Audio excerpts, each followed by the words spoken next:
Friedrich Barbarossa was born around the year 1122, most likely in the region of Swabia, located in what is now southwestern Germany.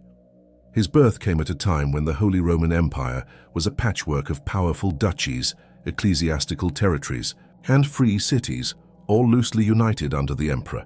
Friedrich was born into the prestigious Hohenstaufen dynasty through his father Frederick II, Duke of Swabia.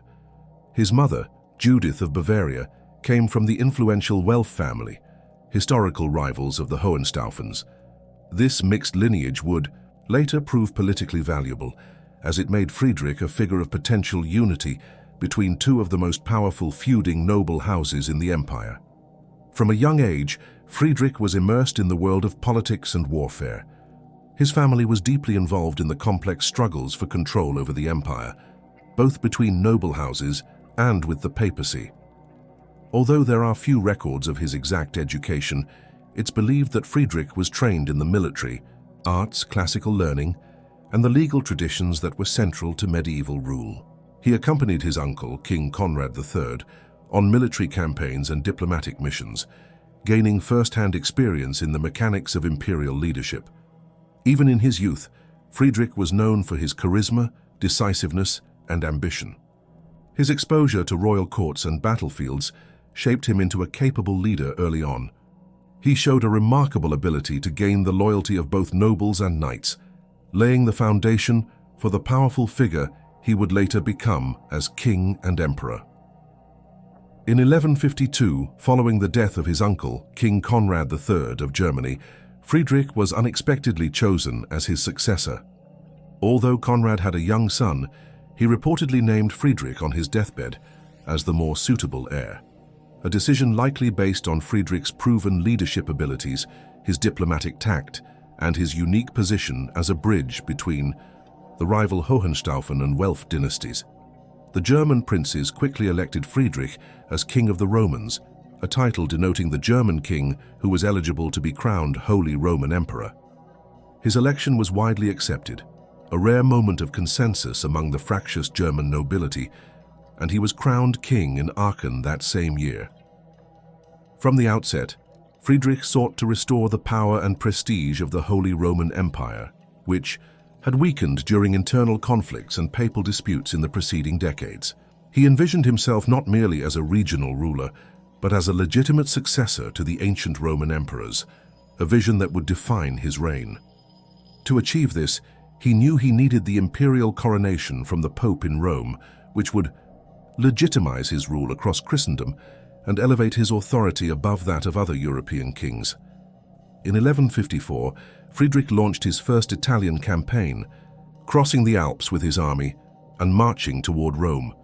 His presence in Italy was both a show of imperial strength and a strategic effort to subdue rebellious cities in the north, particularly Milan, which resisted imperial control. He navigated a web of political alliances and opposition, including the increasingly assertive papacy, which sought to limit imperial influence over Italy. In 1155, after a series of negotiations and shows of force, Friedrich was finally crowned Holy Roman Emperor by Pope Adrian IV in St. Peter's Basilica. It was a moment of immense symbolic power, connecting him to the legacy of Charlemagne and the ancient Roman emperors. However, the ceremony also marked the beginning of a complicated relationship with the papacy, as tensions over authority in Italy and the role of the emperor in church affairs would resurface repeatedly during his reign. Friedrich took the imperial title seriously and adopted the role of universal monarch. He issued decrees emphasizing the divine right of emperors and the sanctity of imperial law.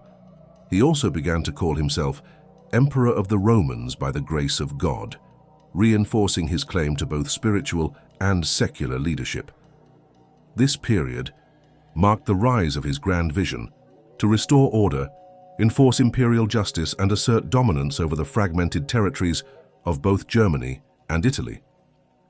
Friedrich Barbarossa's reign was defined by his relentless efforts to restore and expand the authority of the Holy Roman Empire, particularly in the Italian peninsula, which had become increasingly independent and resistant to imperial control. His imperial ambitions were rooted in a powerful ideology, the belief that the emperor was divinely ordained to rule over a unified Christian world, acting as both a political and moral leader. To achieve this vision, Friedrich focused much of his attention on Italy, the symbolic heart of the Roman legacy, and a region filled with wealthy, self-governing communes that had grown powerful and autonomous over the centuries. Between 1154 and 1183, Friedrich led 6 major military campaigns into Italy. His primary goal was to assert imperial authority over the rebellious northern Italian cities, particularly Milan, which had become a symbol of resistance. These cities, enriched by trade and commerce, had grown accustomed to managing their own affairs and resented the interference of a distant German emperor. Friedrich saw their defiance not only as a threat to his authority, but as an obstacle to the restoration of a unified Christian empire.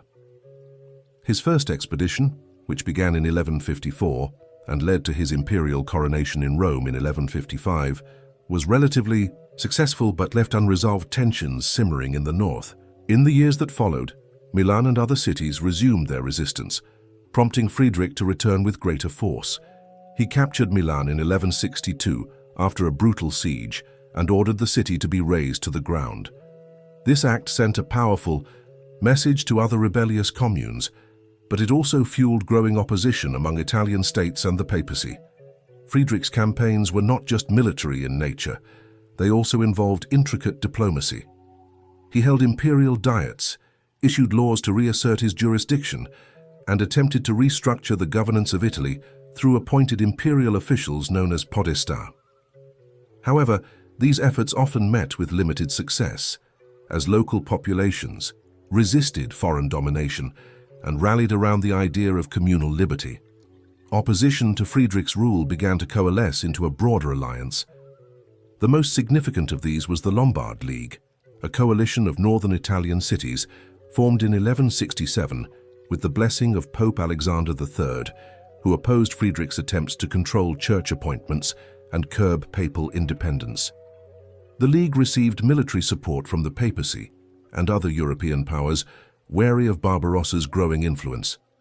The conflict reached its climax in 1176 at the Battle of Legnano, where Friedrich's forces were decisively defeated by the Lombard League's citizen militias. This battle marked a turning point in his Italian ambitions. Although Friedrich survived the defeat and later reached a compromise with the League through the Peace of Constance in 1183, it was clear that the dream of complete imperial control over Italy had failed. The peace agreement recognized the autonomy of the Lombard cities while maintaining a symbolic imperial overlordship, effectively ending Friedrich's vision of a tightly unified empire in the Italian peninsula. Despite these setbacks, Friedrich maintained significant influence and continued how to rule with authority in the German heartlands of the empire. His Italian campaigns, while ultimately unsuccessful in terms of domination, demonstrated his determination to revive the imperial legacy and helped shape the medieval political landscape of Europe, defining the ongoing struggle between empire, papacy, and the rising power of cities. Following the turbulence of his Italian campaigns, Friedrich Barbarossa turned his focus increasingly toward consolidating imperial authority within the German heartlands. His approach combined firm governance, strategic diplomacy, and legal reform. Despite his militaristic image, Friedrich was a shrewd political operator who understood that long-term imperial stability required more than battlefield victories. It demanded loyalty, organization, and a clear legal framework. One of his key strategies was the careful balancing of power among the great princes, bishops, and cities of the empire. Germany at the time was not a centralized kingdom, but a loose collection of duchies, bishoprics, and free cities, each with its own interests and ambitions. Friedrich worked to maintain peace among these factions by acting as a mediator and overlord. He granted privileges to cities to win their loyalty, allowed nobles to maintain their hereditary lands, and confirmed ecclesiastical rights to keep the church's favor, at least when it suited imperial interests. Marriage diplomacy also played a central role in his efforts to unify and stabilize the realm. Friedrich himself had married Beatrice of Burgundy in 1156, acquiring control of the vast and wealthy county of Burgundy, modern-day eastern France, which significantly expanded his influence westward. He arranged politically advantageous marriages for his children and close allies, weaving a web of dynastic connections that strengthened the empire's cohesion. Friedrich also undertook significant legal and administrative reforms. He recognized that the strength of the empire depended on the predictability of law and the authority of imperial institutions. He convened numerous imperial diets, formal assemblies of princes, clergy, and other leading figures, to issue laws and settle disputes. One of the most important developments during his reign was the Reichsgesetze, or imperial laws, which helped to standardize legal procedures across the empire. Perhaps his most enduring legal achievement was the Constitutio de Feudis, issued in 1158 at the Diet of Roncaglia. This decree clarified the rights and duties of vassals, particularly regarding the inheritance of fiefs. It emphasized that all fiefs, whether held by nobles or lesser lords, ultimately derived from the emperor's authority, thus reinforcing the concept of a hierarchical, orderly imperial structure. Though not always enforced uniformly, the Constitutio de Feudis became a foundational legal document in the Holy Roman Empire. Friedrich also promoted the growth of cities and trade as a means of strengthening imperial control and economic stability. He granted charters to numerous towns, encouraging their development as centers of commerce, administration, and loyalty to the emperor. These charters often provided legal protections and privileges in exchange for taxes and military service. The rise of cities during his reign laid the groundwork for the economic revival of the later Middle Ages. His diplomatic skill extended to the church as well. Although his relationship with the papacy was often tense, especially with Pope Alexander III, who had excommunicated him, Friedrich managed to maintain the support of many bishops and abbots within the empire. He recognized the importance of ecclesiastical backing and often appointed loyal churchmen to key positions. He also supported monastic foundations and religious institutions, not only as acts of piety, but as ways to project imperial influence. In 1620, Friedrich's diplomacy and reforms helped preserve the empire's cohesion during a time of great political complexity. While his dream of an empire unified by force faltered in Italy, he succeeded in creating a more structured and legally grounded imperial state north of the Alps. His reign marked a high point in medieval imperial governance, setting a precedent for emperors who came after him. In the final decade of his life, Friedrich Barbarossa turned his attention to one of the greatest religious and political causes of the 12th century, the Crusades. The catalyst came in 1187 when the Muslim leader Saladin achieved a stunning victory over the Crusader states by capturing Jerusalem after the Battle of Hattin. News of the loss of the Holy City sent shockwaves throughout Christendom. Pope Gregory VIII issued a call for a new crusade, later known as the Third Crusade, to reclaim Jerusalem and restore Christian control over the Holy Land. Friedrich, now an aging but still vigorous emperor, responded with characteristic determination and grandeur. In 1188, he publicly took the cross at an imperial diet in Mainz, declaring his intention to lead the crusade himself. Unlike the earlier crusades, which had largely been composed of loosely organized nobles and knights, Friedrich sought to lead a well-organized, disciplined imperial army. His involvement brought immense prestige and seriousness to the campaign. As the most powerful monarch in Europe at the time, his participation inspired enthusiasm among his vassals and even among rival Christian rulers. Friedrich meticulously planned the overland journey to the Holy Land. He refused to rely on maritime transport, choosing instead to march his army through Eastern Europe and across Asia Minor, a difficult and perilous route. In May 1189, he departed with a formidable force, estimated by some sources to be around 15,000 soldiers, including thousands of knights, infantry, and support personnel. It was one of the largest and best-equipped armies to ever set out on a crusade. The journey was grueling. Friedrich's army crossed the Balkans, entering the Byzantine Empire, where relations were tense. The Byzantines, under Emperor Isaac II, Angelos, were suspicious of Friedrich's motives and feared he might use the crusade as an excuse to claim imperial territory. Negotiations were difficult and at times hostile. Nevertheless, Friedrich forced passage through with a show of strength, eventually securing permission to cross into Anatolia. Once in Asia Minor, the army faced even greater challenges. Harsh terrain, summer heat, food shortages and constant attacks from Seljuk Turkish forces. Despite these obstacles, Friedrich's leadership kept morale high, and his army managed to win several engagements, including the capture of the strategic city of Iconium, modern-day Konya. His tactical skill and discipline made the German force one of the most effective contingents of the Third Crusade. However, in June 1190, disaster struck. While crossing the Salif River, now the Göksu River in modern Turkey, Friedrich either fell from his horse or attempted to bathe in the river and drowned. The exact circumstances remain unclear, but it's believed that he was either weighed down by his armor or suffered a heart attack in the cold mountain waters. His sudden death threw his army into disarray. Without his leadership, many of his soldiers turned back, and the German force largely disbanded before reaching the Holy Land. Efforts were made to preserve his body. According to chroniclers, it was dismembered and boiled to separate the flesh from the bones, a common medieval technique for transporting remains over long distances. The bones were intended to be buried in Jerusalem, but they never made it. Instead, they were interred at various sites along the route, his flesh in Antioch, his bones in Tyre, and his heart in Tarsus. Friedrich's death was not just a personal tragedy, it was a blow to the entire crusading effort. His authority, experience, and unifying presence had held together a coalition of diverse and often rival forces. Although the Third Crusade continued under Richard the Lionheart and Philip II of France, it ultimately failed to recapture Jerusalem, though it did secure other important victories. In the aftermath, Friedrich's image as a crusading emperor became deeply rooted in legend. He was remembered not only as a warrior king who answered the call of Christendom, but also as a symbol of imperial valor and Christian duty.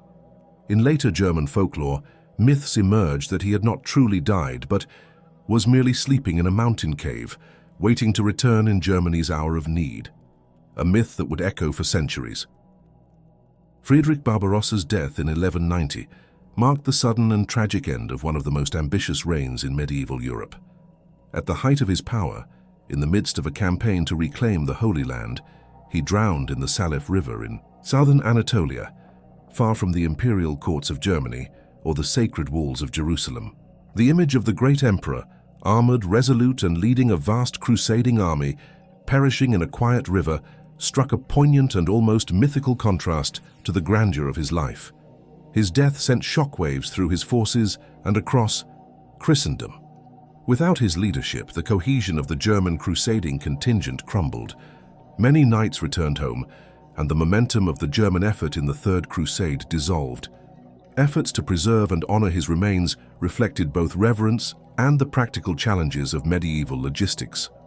His body, dismembered and boiled to prevent decay, was intended to be reassembled and buried in Jerusalem, a final gesture of spiritual fulfillment. But the journey was never completed. His flesh was buried in Antioch, his heart in Tarsus, and his bones in Tyre, scattered resting places for an emperor who had spent his life trying to unify fragmented realms. Yet in death, Friedrich became more than a historical figure. He became legend. In the German lands, stories began to circulate that he was not truly dead but merely asleep in a mountain. Some said Kyffhäuser, others said Untersberg, seated on a throne with his red beard grown through the stone table before him. According to the myth, he would awaken when Germany faced its greatest peril, rise again and restore the empire to glory. This mythic image of Barbarossa, the sleeping emperor, became a powerful symbol of German unity and imperial destiny. It would be invoked centuries later by poets, painters, and even politicians. Historically, his reign left a complex but enduring legacy.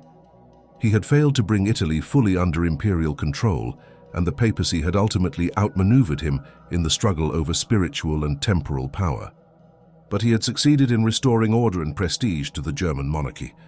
Through his legal reforms, his assertion of imperial law, and his support for cities and commerce, he laid the groundwork for a more structured and resilient Holy Roman, Empire Friedrich Barbarossa represented the ideal of the medieval Christian emperor, warrior, legislator, diplomat, and crusader.